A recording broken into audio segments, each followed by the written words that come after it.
दोस्तों, आज मैं लेकर आया हूँ आपके लिए धर्म से रिलेटेड कुछ इंटरेस्टिंग फैक्ट्स जो होंगे आपके लिए लाभदायक। इसलिए इस चैनल को सब्सक्राइब करना ना भूलें और नोटिफिकेशन बेल आइकन दबाना ना भूलें, जिससे नेक्स्ट वीडियो जब भी मैं अपलोड करूंगा तो आप तक उसका नोटिफिकेशन आए।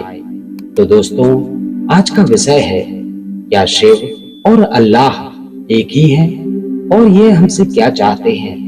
चलिए जानते हैं दोस्तों विस्तार से।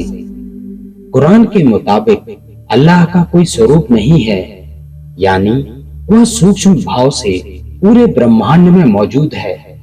और हिंदू धर्म शास्त्रों के मुताबिक शिव का स्वरूप है, उनकी काया है।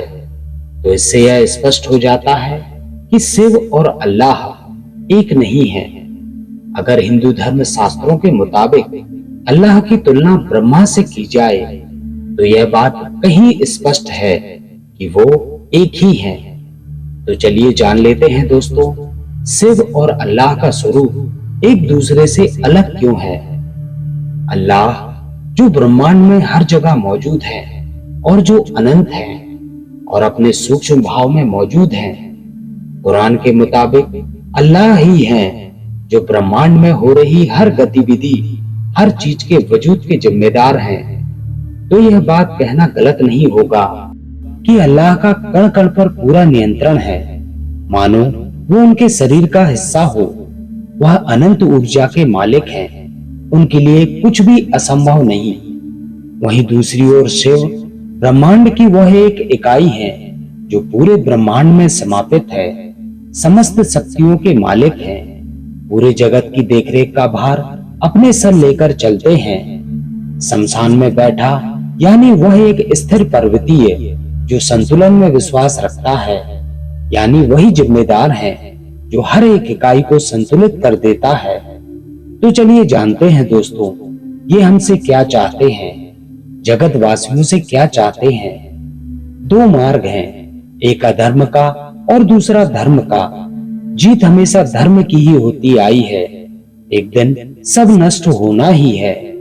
ब्रह्मांड अगर किसी का स्वरूप तय करता है तो उसका अंत भी निश्चित कर देता है। आज अगर जीवित हैं और कोई कर्म कर रहे हैं, सुख दुख अमीरी गरीबी में जीते हुए जब तक युग चल रहा है, हर भाव संतुलित होता ही रहता है। जन्म मृत्यु के जाल से इंसान मुक्त ही नहीं हो पाता। मरने के बाद भी सूक्ष्म रोग यानी कि भूत प्रेत जिन्न और विभिन्न जात में भटकता है। इंसान जब जीवित होता है तो उसे इस जीवन का मकसद ही नहीं पता होता है। उदाहरण के तौर पर समझाना चाहूंगा कि एक आदमी के घर पर एक आम का पेड़ लगा हुआ है और वह पेड़ से प्रेम बहुत करता है, क्योंकि वह पेड़ उसे गर्मी में छाया देता है और आम के फल भी देता है। वहीं दूसरी ओर उसके घर के बाहर आक का या अकहुए का पौधा लगा होता है, उसकी तरफ उसका ध्यान ही नहीं जाता। तो इस तरह इंसान जीवन में कामयाबी की तरफ भागता है, अमीरी से अपना रिश्ता जोड़ना चाहता है, तरह तरह की माया का स्वाद ग्रहण करना चाहता है। वह अपने जीवन में इन्हें पाए या ना पाए, वो उस पर निर्भर करता है कि वह कौन सा रास्ता चुनता है और कितना संघर्ष करता है।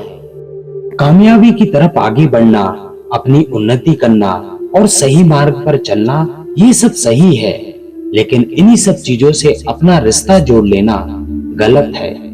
मन अशांत होता है, उसे स्थिर करना बहुत आवश्यक है। और मन तरह तरह के सपने दिखाता है और इंसान की प्रवृत्ति ऊपर वाले की बनाई गई माया का गुलाम हो जाती है। यानी दोस्तों, जिस दिन उसके पास यह सब चीजें नहीं हुई तो वह उनके बारे में जरूर सोचेगा।